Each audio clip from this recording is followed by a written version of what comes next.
আসসালামু আলাইকুম প্রিয় দর্শক, কেমন আছেন সবাই? আশা করি সবাই ভালো আছেন। আলহামদুলিল্লাহ আমিও ভালো আছি। ওয়াজি অ্যাগ্রো ইউটিউব এবং ফেসবুক পেজ থেকে সবাইকে স্বাগত জানিয়ে শুরু করছি আজকের ভিডিও।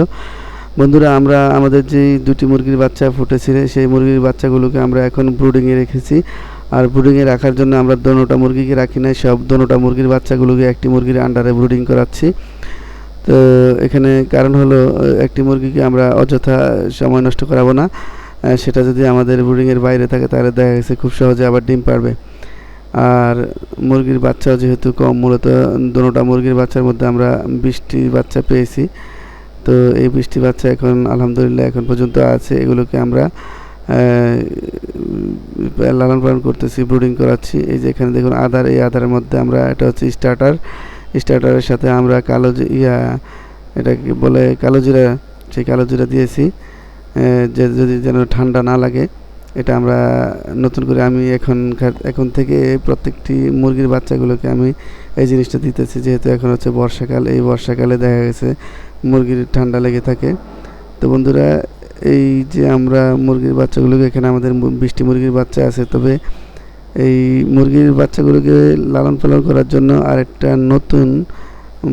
নতুন না, তবে আমি সতর্কতা অবলম্বন করতে যাচ্ছি। কারণ আমার পিছনে আমি একটা অসুবিধার মধ্যে পড়েছিলাম। সেটা হচ্ছে আমার পরপর প্রায় 3-4টি মুরগি প্যারালাইজড হয়ে গিয়েছিল।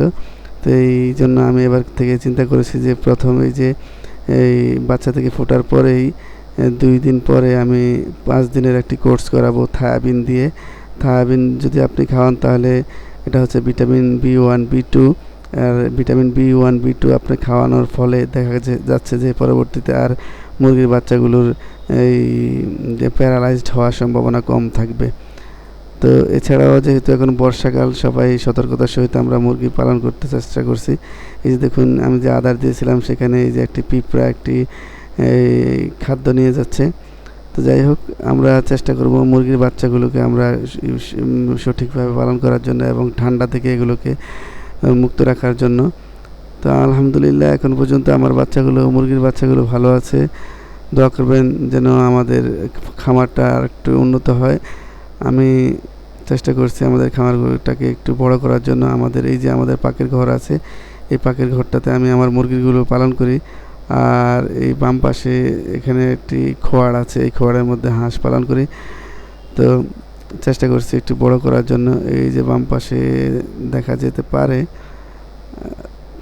যাই হোক, হয়তো একটু আগে বলা উচিত ছিল, তাহলে আপনারা দেখাতে পারতাম যে আমাদের আগের হাঁসের খোয়াড়টা কীরকম।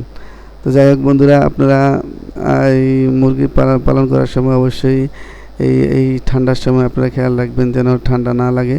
ঠান্ডা লাগলে দেখা গেছে এটা আস্তে আস্তে